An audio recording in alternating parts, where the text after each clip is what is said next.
राहुल गांधी जी विदेश के दौरे में हैं और यह सर्वविदित था कि जैसे ही वो विदेश जाएंगे भाजपा की आईटी सेल, चरण चुंबक एंकर, चवन्नी छाप ट्रोल नेता और बड़े बड़े ट्रोल मंत्री कूद पड़ेंगे ये कहने पर कि अरे मोदी जी की बेइज्जती होगी, अरे देश के खिलाफ बोल दिया, अरे देश का विदेशी धरती से अपमान कर दिया। दो तीन चीजें लेकिन कही जा रही हैं, तो पहले उसका जवाब दे देती हूं। राहुल गांधी जी विदेश की यूनिवर्सिटी क्यों जाते हैं, यहां क्यों नहीं जाते? अभी गए थे दिल्ली यूनिवर्सिटी, छात्रों के साथ खाना खाया, विचार साझा किए, क्या हुआ? नोटिस भेज दी इस कमजोर सरकार ने। फिर कहते हैं राहुल गांधी जी देश में रहकर आलोचना क्यों नहीं करते?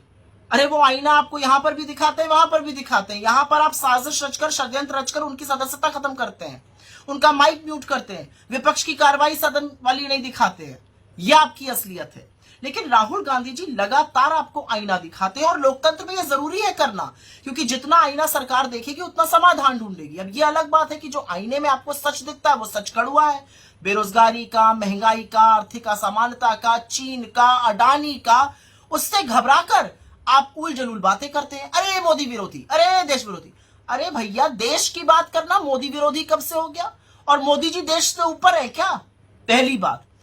एक बात और कहना चाहती हूं, राहुल जी को बड़े बड़े लोग बड़ी बड़ी यूनिवर्सिटीज बुलाती हैं तो वो जाते हैं, अपनी बात करते हैं। प्रधानमंत्री तो करोड़ों रुपए फूंक कर अपनी छवि बनाते हैं, खूब स्टंट रचते हैं बाहर जाकर। अभी हाल ही की बात है, ऑस्ट्रेलिया गए थे, किसी ने वहां पर बॉस कह दिया। अरे भैया, चरण चुंबक मीडिया तो मानो गदगद हो गया, वाह वाह वाह होने लगा। लेकिन उसी के 24 घंटे के अंदर ऑस्ट्रेलिया ने देश के 6 राज्यों से स्टूडेंट्स के आने पर पाबंदी लगा दी।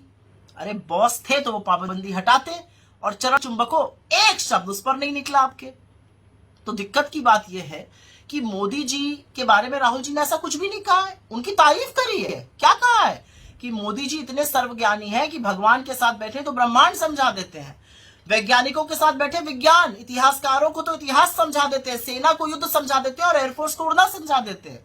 अरे मोदी जी तो वो सर्वज्ञानी हैं जिनको ये सारी बातें आती हैं। अब भक्त असमंजस में है कि इस पर क्या कहें। अगर कुछ कहेंगे तो मोदी जी की काबिलियत पे शक हो गया, और अगर कुछ नहीं कहेंगे तो मतलब राहुल जी की बात सही है, तो फंस गए बेचारे भक्त। लेकिन भक्तों, मुझे आपको एक छोटी सी राय देनी है, और राय यह है कि मोदी जी ने महानतम थ्योरियां दी हैं इस दुनिया को।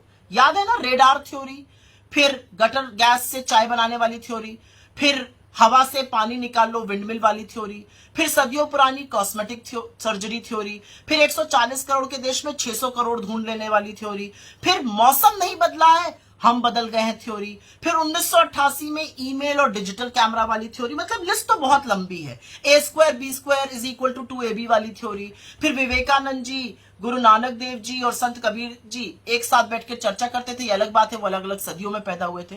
तो भक्तों, परेशान मत हो, थोड़ा सा पानी पियो और इन महानतम थ्योरीज पर रिसर्च करो, क्योंकि इस देश का लोकतंत्र प्रधानमंत्री मोदी की तरह छुई मुई नहीं है।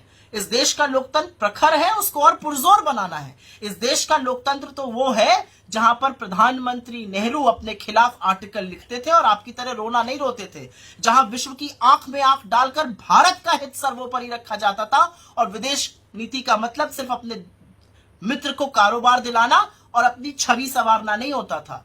इसलिए मोदी जी और उनके भक्तों, काम पर ध्यान दीजिए।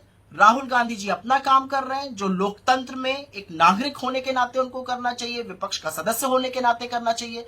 आप लाख रोना रोते रहिए, मीडिया लाख सवाल उठाता रहे, असलियत ये सवाल आज पूरा देश उठा रहा है। आईना आपको दिखाया जा रहा है, आईने में आप देख नहीं रहे हैं, आप धूल आईने की साफ कर रहे हैं, लगी चेहरे पर हुई है।